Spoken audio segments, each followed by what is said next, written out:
அனைவருக்கும் வணக்கம். நடிகர் ராகவா லாரன்ஸ் இப்போ என்ன சொல்கிறாரு, அரசியலுக்கு வந்துட்டேன்னு சொல்கிறாரு, அரசியல் கட்சி ஆரம்பிக்க போகிறேன்னு சொல்கிறாரு.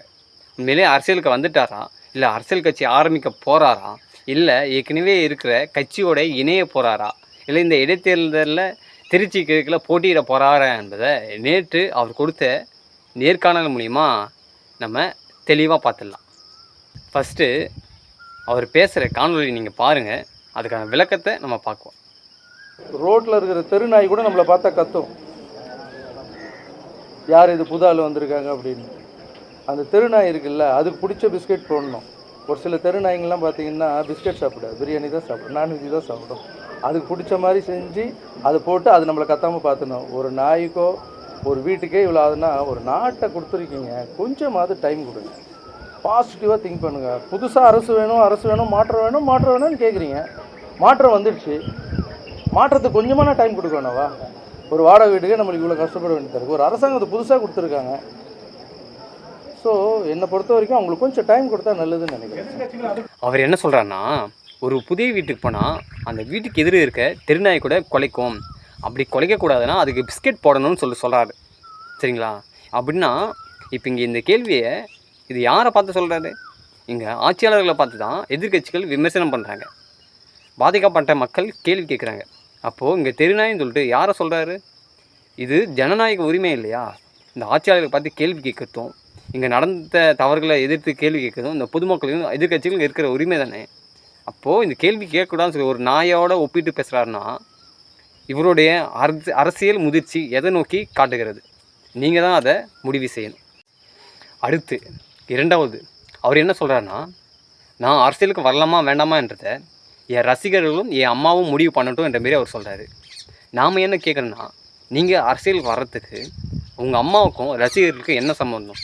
இங்கே என்ன நம்ம விளம்பரம் நடிக்கிறோமா, இல்லை புதுசாக ஒரு படம் எடுக்க போகிறோமா? நீங்கள் மக்கள் சேவை செய்ய போகிறேன்னு சொல்லிட்டு வரீங்க, மக்களுக்காக பணியாற்ற வரேன்னு சொல்கிறீங்க, மக்களுடைய பிரச்சனைகளை தீர்க்க போகிறேன்னு சொல்லிட்டு வரீங்க. அப்படி மக்களோட பிரச்சனை நீங்கள் தீர்க்க போகிறீங்க அப்படின்னா ஒரு கட்சி தலைவனாக நீங்கள் முடிவு செய்யணும். இதற்கு மக்களோட பிரச்சனைகளை தீர்ப்பதற்காக தன்னுடைய வீட்டை நீங்கள் தன்னுடைய குடும்ப உறுப்பினர்களை பயன்படுத்துவது உண்மையிலே மக்கள் மீது உள்ள அன்பை தீர்மானிக்குதா என்பது ஒரு கேள்வி வருதா இல்லையா?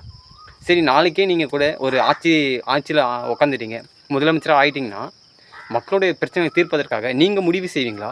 உங்களோட குடும்ப உறுப்பினர்களை பயன்படுத்துவீங்களா? உங்கள் அண்ணனாக இருக்கட்டும், இல்லை சகோதரிகளாக இருக்கட்டும், சித்தப்பா பெரியப்பா, இல்லை அம்மா, இல்லை தன்னுடைய ஃப்ரெண்ட்ஸ், அவங்கக்கிட்ட கேட்டு நல்லது செய்வீங்களா? இல்லை நீங்களாக சுயமாக சிந்தித்து நல்லது செய்வீங்களா? கேள்வி வருதில்ல, பதில் சொல்வாரா? அடுத்து என்ன கேள்வினா, செய்தியாளர்கள் கேள்வி கேட்குறாங்க, இந்த ஒரு மாத கால ஆட்சி எப்படி இருக்குது? அவர் என்ன சொல்கிறது? நன்றாக உள்ளது, சிறப்பாக உள்ளது. நம்ம என்ன சொல்கிறோன்னா, ஏதோ ஒரு சின்ன சின்ன விஷயங்களை செஞ்சுட்டு ஒரு மாத ஆட்சி காலம் நன்றாக இருக்கிறது, அதாவது மதுக்கடைகளை கோவிலுக்கு முன்னாடி இருக்கிற மதுக்கடைகளை மூடிட்டாங்களாம், அதனால் சிறப்பாக இருக்கான். இந்த ஒரு மாத கால ஆட்சியில் ஏதோ ஒரு விஷயம் செஞ்சுட்டாங்க, அது நன்றாக இருக்குது, சிறப்பாக இருக்குது சொல்லிட்டு இருக்கிற பிரச்சனைகளை மூடி மறைக்கிற வேலையை தான் இவர் பார்த்துட்டு இருக்காரோ அப்படின்னு தோணுது.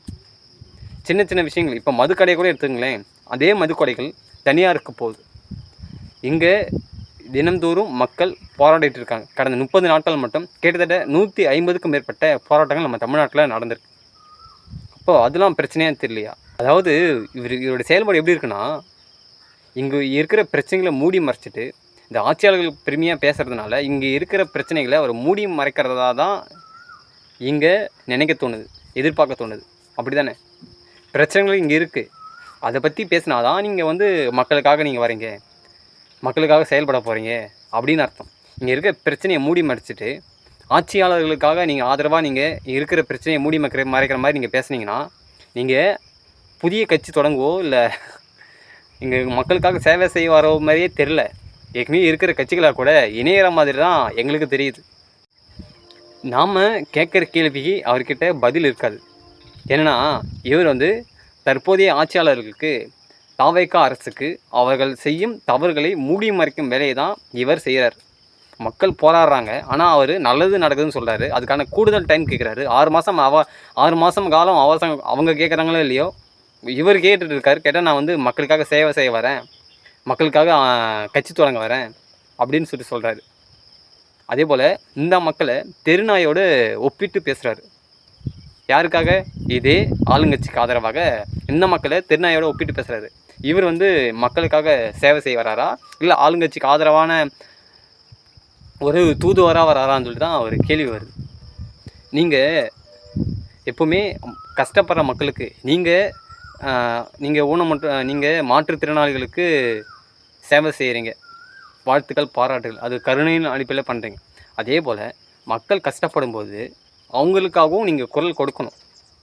ஏன்னா அவங்க கஷ்டப்படும் போது அவங்களுக்கு குரல் கொடுக்காம அந்த சம்பவங்களை மூடி மறைக்கிற வேலையை பார்த்தீங்கன்னா இங்கே மக்கள் பார்த்துக்கிட்டு தான் இருக்காங்க.